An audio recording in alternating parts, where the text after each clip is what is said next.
Subnautica, c'est un jeu d'une beauté époustouflante. Des biomes que les joueurs adorent explorer, des ressources que les joueurs adorent farmer, et des bases que les joueurs adorent construire. Subnautica, c'est aussi une très grande map, également constituée de deux petites îles ainsi qu'un énorme vaisseau échoué, l'Aurora. Parce que oui, pour celles et ceux qui ne connaîtraient pas l'histoire de Subnautica, on incarne Riley Robinson, rescapé de l'Aurora après son crash alors que celui-ci était en mission, autour de la planète sur laquelle nous nous trouvons, l'exoplanète 4546b. Cette dernière est, comme on peut le constater, de type majoritairement océanique. Dès lors, le joueur aura dans un premier temps pour but de survivre, puis dans un deuxième temps de lever le voile sur le mystère qui entoure cette fameuse planète. Et évidemment, troisième et dernier objectif, trouver un moyen de s'extirper de cet enfer bleu avant que celui-ci ne vous consume entièrement.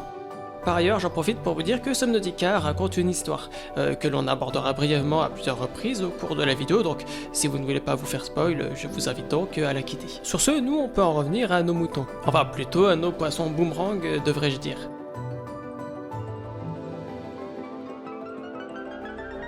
Bon du coup, voilà comment tout commence. On incarne notre protagoniste, visiblement en panique, et il faut croire qu'il y a de quoi, vu que l'Aurora, au-dessus de sa tête, explose en 1000 morceaux. Du coup, on s'accroche, on reste bien sage, et on espère qu'on ne se prendra pas de plaques métalliques en pleine tête. On se réveille, on s'empare de l'extracteur, on éteint le tout, on sort et on contemple la désolation. Une capsule visible, la nôtre, ainsi que évidemment l'énorme carcasse de l'Aurora. Et c'est normalement à partir de là que tout joueur lambda se jette à l'eau pour aller chercher de la nourriture ou ses premières ressources. Sauf qu'aujourd'hui, c'est clairement pas ce qu'on va faire. Enfin si, mais pas de n'importe quelle manière. Parce que comme on pourra s'en douter aujourd'hui, pour être largué sur une planète composée à 99,96% d'eau, il y a bien une chose de laquelle il ne faut pas avoir peur, nager. Et bah justement, ne bougez pas, parce qu'il faut que je vous présente quelqu'un, et ce quelqu'un, c'est un certain Goldstuff. Goldstuff, il sait pas nager. Enfin, peut-être qu'il sait nager, j'en sais rien, mais une chose est sûre, il s'est levé un matin avec la ferme intention de venir à bout de Subnautica, et ce, sans nager. Assez audacieux, me direz-vous. Aussi audacieux que de finir Minecraft sans bouger par exemple. Enfin bref, ce n'est pas le sujet, mais vous l'aurez compris, c'est aujourd'hui de son histoire dont on va parler. L'histoire du joueur complètement déjanté qui a tenté de finir Subnautica.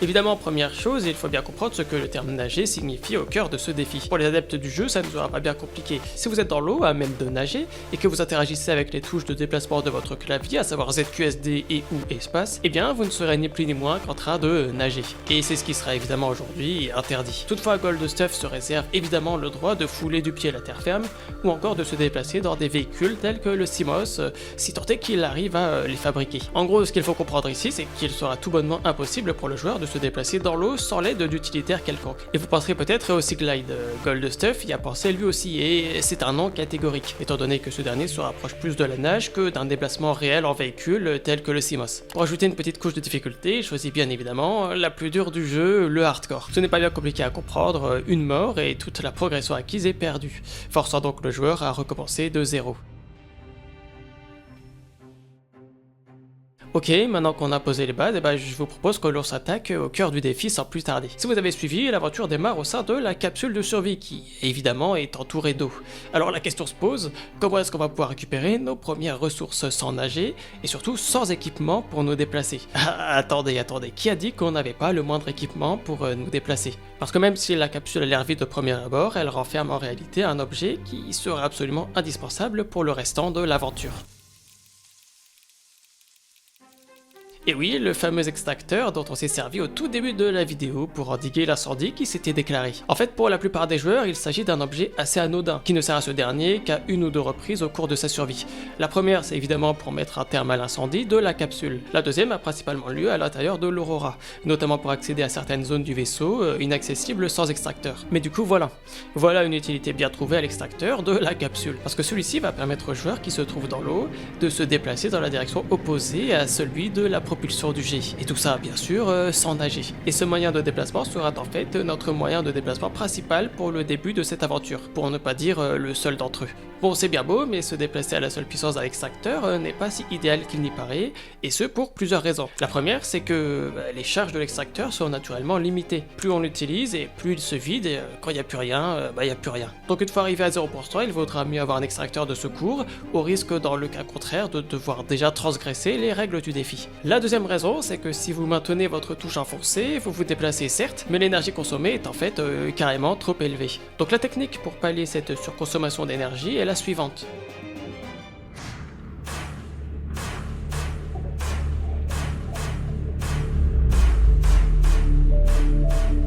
Bon, vous en conviendrez, un nonagénaire se déplace probablement plus rapidement que ça, mais on n'est pas là pour faire les difficiles, puisque cette technique permet en effet de parcourir la même distance, tout en consommant une quantité d'énergie bien moindre. Au total, un déplacement avec un extracteur utilisé dans les bonnes conditions permet de se déplacer sur environ 100 mètres. Extracteur qu'il faudra évidemment jeter une fois qu'il sera vide.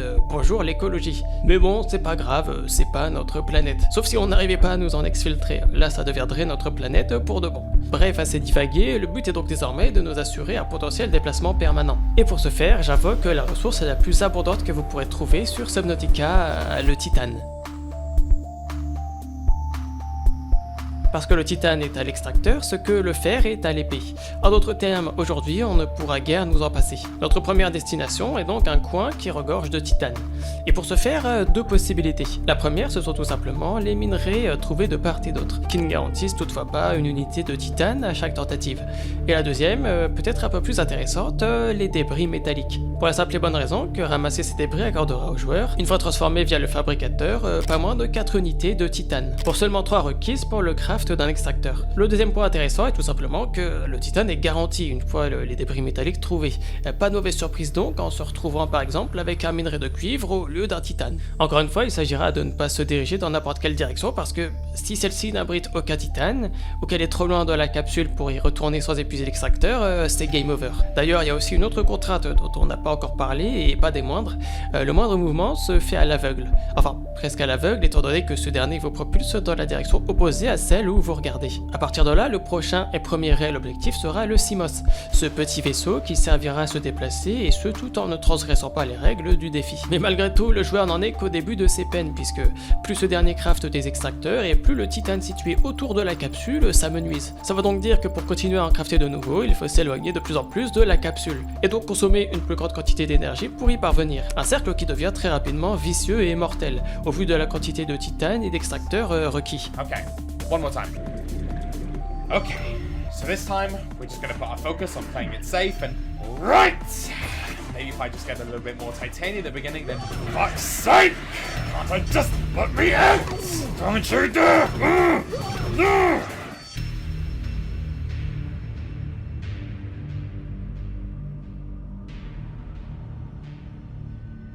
Comme on a pu le voir, l'un des principaux dangers n'est autre que l'asphyxie, qui est d'autant plus difficile à gérer sans la possibilité de nager. Mais revenons-en à notre Simos, parce qu'il s'agit là de notre premier réel objectif. Il se trouve que pas trop loin de la capsule se trouve un lieu de crash qui ne contient pas moins que les 3 schémas requis pour sa construction. Ajoutez à cela une forêt d'algues pas loin, qui contient tous les fragments nécessaires à la construction de la baie à véhicule mobile et c'est déjà pas mal, même s'il faut encore mettre sur pied une run permettant d'obtenir les 2 éléments cités précédemment. Parce que oui, pour les personnes qui seraient inconnues à l'univers de Subnautica, pour découvrir et crafter de nouveaux objets, vous devez en scanner un certain nombre de fragments au travers de la map, 3 en l'occurrence pour le Simos. Mais ce véhicule a la particularité suivante, il ne peut être construit qu'à partir de la baie à véhicule mobile, dont il faut également trouver les fragments en premier lieu afin de la construire. Vous l'aurez compris, sans nos fragments de Simos et de baie à véhicule mobile, ce défi n'ira pas bien loin. Donc voilà notre première réelle expédition. Équipé de toute une flopée d'extracteurs, Goldstuff parvient à se rendre à un site de crash et à scanner son premier fragment de Simos, situé à 1 petit peu moins de 100 mètres de profondeur. Expédition qui échoue lamentablement,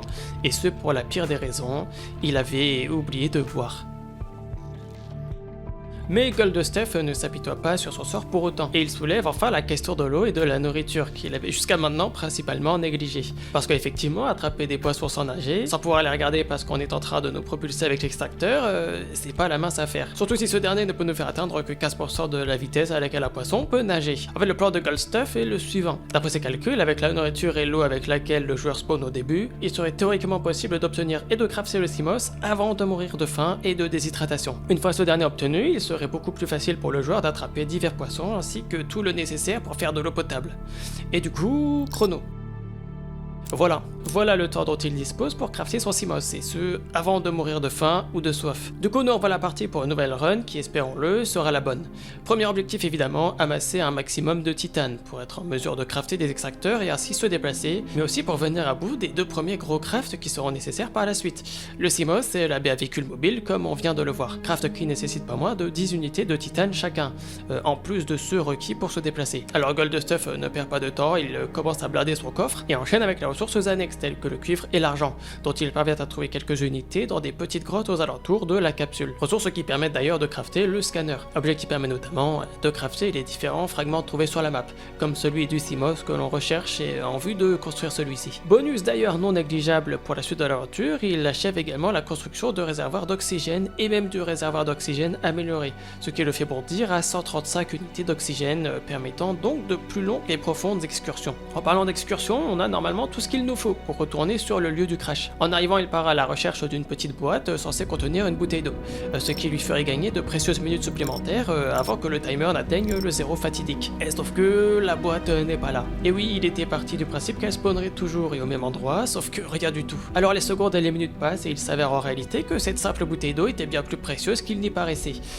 Donc retour à la case départ, et ce pour la 11e fois depuis le début de l'aventure. Comme on aura pu le comprendre, le spawn à la fameuse box est tout simplement aléatoire, ce qui semble compromettre la stratégie que Goldstuff tente de mettre en place. Stratégie qui, on le rappelle, a pour but de crafter le Simos au plus vite, pour se servir de ce dernier pour heurter les poissons et ainsi leur mettre la main dessus sans difficulté. Globalement, faut peut-être accepter que cette stratégie sera bien plus dure à mettre en place qu'elle n'en a l'air. Alors faut se poser un peu et réfléchir à une source d'eau et de nourriture pas trop difficilement atteignable, et ce toujours sans nager et qui puisse être accessible aux alentours de la capsule. Donc on récapitule. Utiliser un véhicule, c'est mort. Utiliser le fusil à stas pour geler les poissons sur place et les attraper, c'est faisable. Sauf que non, les fragments de celui-ci sont bien trop loin de la capsule pour être récupérés à la seule force d'extracteur. Troisième idée est le canon à propulsion. Il permet de déformer la gravité en vue d'attirer ou de repousser des objets ou des poissons. Mais même problème, les fragments sont bien trop éloignés de la capsule pour être atteignables sans Simos. Alors que c'est justement en vue de crafter le Simos que tous ces efforts sont déployés. C'est pas le paradoxe du grand-père, ici c'est le paradoxe du Simos. Bon bah du coup c'est la fin de la vidéo et du challenge. Voilà, merci beaucoup d'avoir... Bon évidemment ce n'est pas la fin de la vidéo parce que j'avoue que ça en aurait été profondément insatisfaisant, parce qu'il y a bel et bien encore un objet que l'on n'a pas passé en revue, et dont les fragments sont assez proches de la capsule pour se le procurer, et le piège à gravité.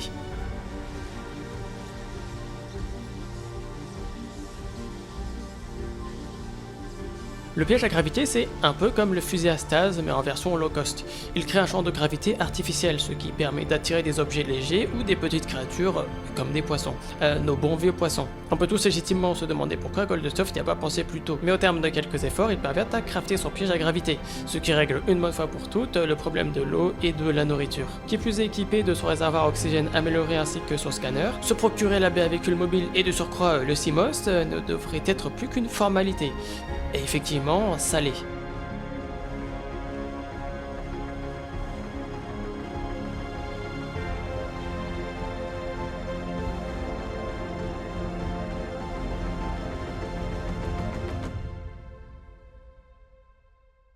Je pense qu'il n'a jamais été aussi heureux d'entendre cette petite voix qui te souhaite la bienvenue à bord du Simos. Welcome aboard, Captain.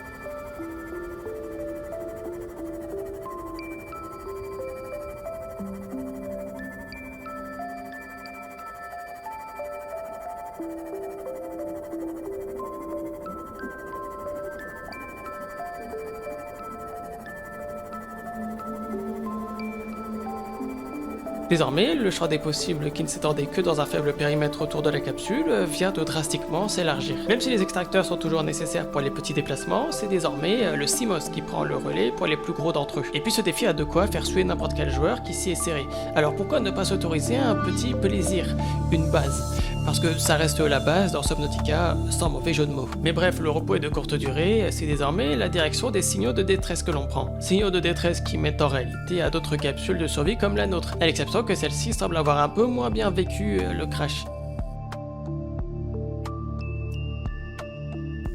Et tant qu'à être à l'exploration, pourquoi ne pas aller faire un petit tour à l'Aurora, vous savez, l'immense vaisseau qu'on voit au tout début du jeu dès que l'on sort de la capsule. Parce que même si les eaux qui entourent ce dernier sont, disons, hostiles, c'est un lieu qui va s'avérer être une véritable mine d'or avec des ressources à foison. Et puis tant qu'à pouvoir marcher dans un challenge où il est interdit de nager, pourquoi se priver? Bon déjà, on y trouve une amélioration pour le CMOS, lui permettant de résister à une pression sous-marine plus importante et donc, en d'autres termes, d'aller plus profondément sous l'eau. Mais ce n'est pas tout parce que l'Aurora c'est aussi l'endroit qui permettra au joueur d'accéder à son deuxième véhicule majeur, la combinaison prone. Bon, techniquement c'est pas vraiment un véhicule, mais plutôt une sorte d'armure à la Iron Man qui permet notamment de descendre déjà plus profondément que le CMOS. Petit bijou de technologie qui permettra aux joueurs d'accéder à des biomes plus exigeants, comme la zone de lave ou encore la rivière perdue. Et tant qu'à être sur place, autant réparer le réacteur comme indiqué par le jeu et à repartir tranquillement. Repartir tranquillement. Espérons qu'on n'ait pas fait tout ça pour rien. Fort heureusement, le canon à répulsion existe, on a frôlé la catastrophe. Une fois sorti d'ici, il n'y a pas trop de ces choses à faire, le prone. Avoir le prone à disposition, c'est très bien, mais en l'état, il ne vaut pas tellement mieux qu'un CMOS légèrement amélioré. C'est pourquoi il va falloir partir à la recherche de quelques améliorations, notamment les deux permettant à celui-ci de s'aventurer plus profondément dans les abysses et ce, sans prendre de dégâts. Une fois équipé, on pourra donc se rendre à la rivière perdue ainsi qu'à la zone de lave dont on a parlé un peu plus tôt. Idéalement, on s'équipera aussi du bras de forage permettant d'accumuler plus de ressources et ce plus rapidement, ainsi que du bras pince qui permettra aux joueurs une mobilité accrue pour faire face à un danger, ou simplement se déplacer plus rapidement et plus efficacement. Profondeur ou agilité. Goldstuff fait le choix d'aller chercher les bras en premier lieu, estimant qu'il lui sera plus facile ensuite de se procurer les deux dernières améliorations manquantes. Alors, c'est parti. Direction donc vers un autre site de crash qui devrait abriter les deux premiers éléments dont on a besoin. Mais problème, le lieu abrite des créatures que l'on n'a pas trop envie de croiser, un Léviathan pour commencer et un Warper pour finir. Le Warper, sa petite spécificité, c'est que si vous êtes dans un véhicule comme dans un prone ou un CMOS, il vous téléportera tout simplement en dehors de celui-ci sans vous demander votre avis. Et puis bon, le Léviathan, je vous fais pas de dessin. Enfin bref, n'en parlons pas parce que ça ne risque pas de nous arriver. Enfin, je dis nous, mais c'est plutôt Goldstuff en l'occurrence. En arrivant sur place, tout se passe bien, il scanne son premier bras, mais quelques minutes plus tard, le scénario catastrophe du Warper se manifeste rapidement et là, c'est le drame. I'm heading inside. I'll see you in a sec. Wait! There's a warper here. We must I'll be vacate the premises fine. immediately. God, machines, am I right? Anyway, where was I?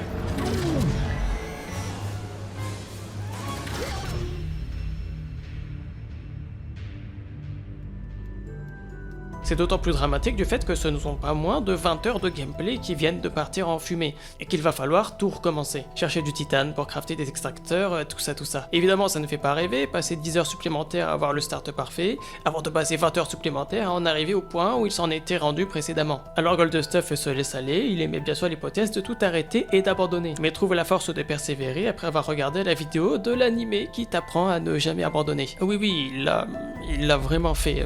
Vous pouvez me croire sur parole. Donc il décide que ce challenge sera terminé dans la journée, ou bien jamais. Ceci étant dit, ça ne l'empêche pas d'enchaîner les morts en early avant de finalement parvenir à nouveau au point où il en était rendu. À partir d'ici, Goldstuff s'autorise en quelque sorte un repos bien mérité en s'offrant le luxe d'avancer l'histoire du jeu. Et ce notamment en se rendant au point de rendez-vous du Sunbeam. Pour la faire courte, le Sunbeam c'est un gentil vaisseau qui a pour but de venir vous exfiltrer de la planète. Sauf que petit problème, une base extraterrestre équipée d'un laser surpuissant empêche tout objet volant d'entrer dans l'atmosphère de la planète. Donc on va encore attendre un petit peu avant d'accéder pour de bon à notre salut. Entre temps, Goldstuff a appris de ses erreurs et est parvenu à mettre la main sur un nouveau site de crash.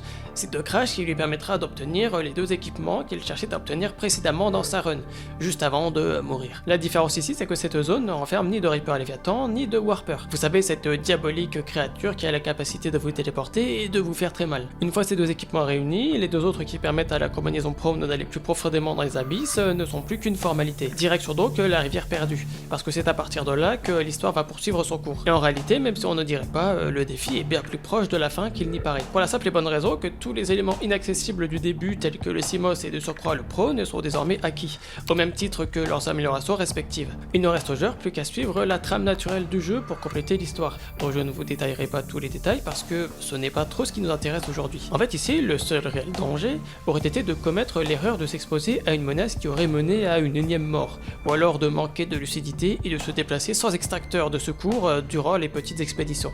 Erreur que Goldstuff n'a pas commise. Donc l'un de nos derniers rendez-vous a lieu à l'Aurora, à l'intérieur de la cabine du capitaine pour être plus exact. Cabine qui renferme les schémas nécessaires à la construction de la fusée Neptune, qui nous permettra enfin de nous extirper de ce guêpier. Et puis encore une fois, je vous épargne les détails, parce que même si construire la fusée est un petit peu long, il s'agit là plutôt d'une tâche fastidieuse et redondante plutôt que d'une tâche difficile à exécuter. Alors on construit, et évidemment avant de partir, on n'oublie pas de désactiver le méchant laser qui réduira à néant nos efforts de dur labeur.